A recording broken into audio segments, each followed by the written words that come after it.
આકાશવાણી સમાચાર પ્રવેશ અડિયેચા વાંચે છે. મુખ્ય સમાચાર. પ્રધાનમંત્રી નરેન્દ્ર મોદી આજે સાસણગીર ખાતે રાષ્ટ્રીય વન્યજીવન બોર્ડની 7મી બેઠકની અધ્યક્ષતા કરશે. કેન્દ્રીય સહકાર મંત્રી અમિત શાહ આજે નવી દિલ્હીમાં ડેરી ક્ષેત્રમાં ટકાઉપણા અંગેની શિબિરની અધ્યક્ષતા કરશે. વાણિજ્ય અને ઉદ્યોગ મંત્રી પિયુષ ગોયલ આજથી વોશિંગ્ટનના પ્રવાસે જશે. કેન્દ્રીય સંદેશા વ્યવહાર મંત્રી જ્યોતિરાદિત્ય સિંધિયા આજથી સ્પેનના બાર્સેલોનામાં શરૂ થઈ રહેલી મોબાઈલ વર્લ્ડ કોંગ્રેસ MWCમાં ભાગ લેશે. દિલ્હી વડી અદાલતે જણાવ્યું, વિદ્યાર્થીઓને શાળામાં સ્માર્ટફોન લઈ જતા અટકાવી ન શકાય, પણ મોબાઈલના ઉપયોગ પર નિયંત્રણ અને દેખરેખ આવશ્યક. ICC પુરુષોની ચેમ્પિયન્સ ટ્રોફીમાં ભારતે ન્યૂઝીલેન્ડને 44 રને પરાજય આપ્યો. સમાચાર વિગતવાર.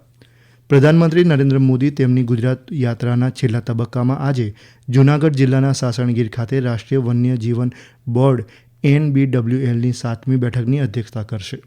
પ્રધાનમંત્રી ગીરમાં સિંહ સદન પરિસરમાં વૃક્ષારોપણ કરશે. ત્યારબાદ વન્યજીવન સંરક્ષણ અને સંચાલન માટે કર્મચારીની પેટ્રોલિંગ બાઇક રેલીને લીલી ઝંડી આપી રવાના કરશે. પ્રધાનમંત્રી ઇકો ગાઇડ્સ, ટ્રેકર્સ અને ફિલ્ડ સ્ટાફ સાથે સંવાદ પણ કરશે. શ્રી મોદીએ ગઈકાલે જામનગરમાં વનતારા પ્રાણી બચાવ કેન્દ્રની મુલાકાત લીધી હતી. તેમણે સોમનાથ મંદિરમાં પૂજા અર્ચના કરી હતી. પ્રધાનમંત્રીએ મોડી સાંજે સાસણ ખાતે સોમનાથ ટ્રસ્ટની બેઠકની પણ અધ્યક્ષતા કરી હતી. વધુ વિગત અમારા સંવાદદાતા પાસેથી. 3 દિવસની ગુજરાત યાત્રાના છેલ્લા દિવસે પ્રધાનમંત્રી નરેન્દ્ર મોદી આજે એશિયાઈ સિંહોના એકમાત્ર નિવાસસ્થાન એવા સાસણગીરની મુલાકાતે છે. તેઓ આજે સવારે વિશ્વ વન્ય દિવસ નિમિત્તે ગીર રાષ્ટ્રીય ઉદ્યાનમાં જંગલ સફારીનો આનંદ માણી રહ્યા છે. ત્યારબાદ પ્રધાનમંત્રી રાષ્ટ્રીય વન્યજીવન બોર્ડની સાસણગીરમાં યોજાનાર બેઠકની અધ્યક્ષતા કરશે. પ્રધાનમંત્રીની અધ્યક્ષતામાં આ બોર્ડ વન્યજીવન અને જંગલોના સંરક્ષણ અને વિકાસને પ્રોત્સાહન આપવા માટે કામ કરે છે. અત્રે ઉલ્લેખનીય છે કે 2020માં થયેલી સિંહોની ગણતરી મુજબ ગીરના જંગલ વિસ્તારમાં સિંહની કુલ વસ્તી 674 છે. અપર્ણા ખૂંટ, આકાશવાણી સમાચાર, અહેમદાબાદ. કેન્દ્રીય ગૃહ અને સહકાર મંત્રી અમિત શાહ આજે નવી દિલ્હીમાં ડેરી ક્ષેત્રમાં ટકાઉપણું, સંસાધનોનો મહત્તમ ઉપયોગ અને ઓછામાં ઓછા બગાડ અંગે શિબિરનું ઉદ્ઘાટન કરશે. શિબિરમાં વિવિધ રાજ્યોમાં બાયોગેસ પ્લાન્ટની સ્થાપના માટે સમજૂતી પત્રો પર હસ્તાક્ષર કરાશે.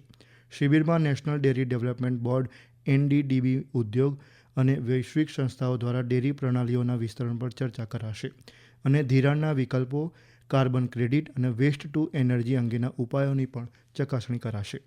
આ શિબિર સહકાર મંત્રાલય અને પશુપાલન, ડેરી અને મત્સ્યોદ્યોગ મંત્રાલયની નીતિઓ અને પહેલો પર ધ્યાન કેન્દ્રિત કરશે, જેનો ઉદ્દેશ પર્યાવરણીય જવાબદારી સાથે આર્થિક વિકાસ સુનિશ્ચિત કરતી વખતે ટકાઉ ડેરી ફાર્મિંગને પ્રોત્સાહન આપવાનો છે. રાષ્ટ્રીય માનવ અધિકાર પંચ NHRCએ વિદેશ મંત્રાલય સાથેની ભાગીદારીમાં નવી દિલ્હીમાં Indian technical and economic cooperation ITEC executive capacity building પ્રોગ્રામનું આયોજન કર્યું છે.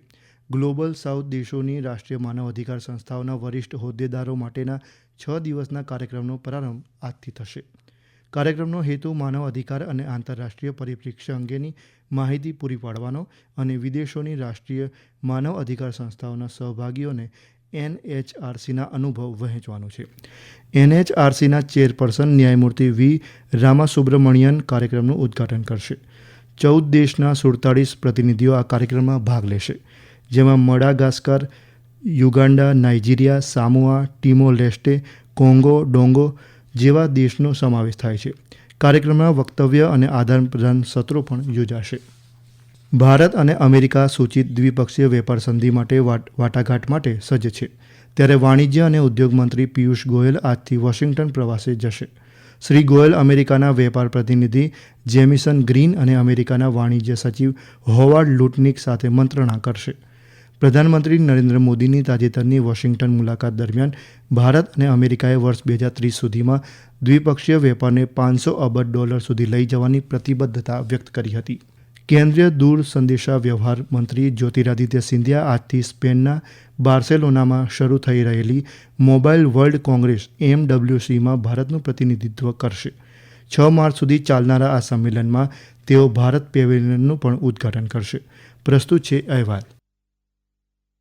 मोबाइल वर्ल्ड कांग्रेस विश्व के सबसे बड़े प्रभावशाली प्रौद्योगिकी और दूरसंचार कार्यक्रमों में से एक है। इस मंच के माध्यम से अग्रणी दूरसंचार कंपनियां और इनोवेटर्स अपनी अत्याधुनिक प्रगति और स्थायी समाधानों का प्रदर्शन करते हैं। भारत पवेलियन में 38 भारतीय दूरसंचार उपकरण निर्माता अपने अत्याधुनिक उत्पादों, हार्डवेयर और सॉफ्टवेयर दोनों का प्रदर्शन करेंगे। अपनी यात्रा के दौरान Shri Scindia 5G, AI, 6G, quantum और अगली पीढ़ी की मोबाइल प्रौद्योगिकियों में अत्याधुनिक विकास का पता लगाने के लिए नीति निर्माताओं और नव प्रवर्तकों के साथ बातचीत करेंगे। समाचार कक्ष से आनंद पाठक।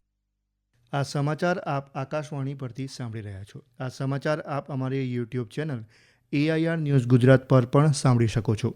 વધુ સમાચાર માટે અમારી વેબસાઇટ newsonair.gov.in/gujarati અને અમારા એક્સ હેન્ડલ AIR news_ABAD ને ફોલો કરશો। દિલ્હી વડી અદાલતે શાળાઓમાં સ્માર્ટફોનના ઉપયોગ અંગે શ્રેણીબદ્ધ માર્ગદર્શિકા જાહેર કરતા જણાવ્યું કે વિદ્યાર્થીઓને સ્માર્ટફોન લઈ જતા અટકાવી ન શકાય, પણ શાળાઓમાં મોબાઈલના ઉપયોગ પર નિયંત્રણ લાદીને તેના પર દેખરેખ રાખવી જોઈએ। ન્યાયમૂર્તિ જયરામ ભાંભાણીની પીઠે જણાવ્યું કે શાળાઓએ વિદ્યાર્થીઓને જવાબદારીપૂર્વકનું ઓનલાઈન વર્તન, ડિજિટલ વર્તણૂક અને સ્માર્ટફોનના નૈતિક ઉપયોગ અંગે શિક્ષણ આપવું જ જોઈએ। ન્યાયમૂર્તિએ જણાવ્યું કે શાળામાં અને શાળાના વાહનમાં સ્માર્ટફોનમાં કેમેરા અને રેકોર્ડિંગ સુવિધાઓના ઉપયોગ પર પ્રતિબંધ મૂકવો જોઈએ। આઈસીસી પુરુષોની ચેમ્પિયન્સ ટ્રોફીમાં ભારતે ન્યૂઝીલેન્ડને ગ્રુપ એની એક દિવસની મેચમાં 44 રને પરાજય આપ્યો છે। દુબઈ ઇન્ટરનેશનલ સ્ટેડિયમ ખાતે રમાયેલી મેચમાં ભારતે જીત માટે આપેલા 250 રનના લક્ષ્યાંકના જવાબમાં ન્યૂઝીલેન્ડ 45 ઓવર 3 બોલમાં 250 રને ઓલ આઉટ થઈ ગયું હતું। ન્યૂઝીલેન્ડ વતી કેન વિલિયમસને 81 રન બનાવ્યા હતા। ભારત વતી વરુણ ચક્રવર્તીએ 5 અને કુલદીપ યાદવે 2 વિકેટ લીધી હતી। વરુણ ચક્રવર્તીને પ્લેયર ઓફ ધ મેચ જાહેર કરાયા હતા। અગાઉ ટોસ જીતીને ન્યૂઝીલેન્ડે ફિલ્ડિંગ પસંદ કરી હતી। ભારતે નિર્ધારિત 50 ઓવરમાં 9 વિકેટે 249 રન બનાવ્યા હતા। શ્રેયસ અય્યરે 79 અને હાર્દિક પંડ્યાએ 45 રન બનાવ્યા।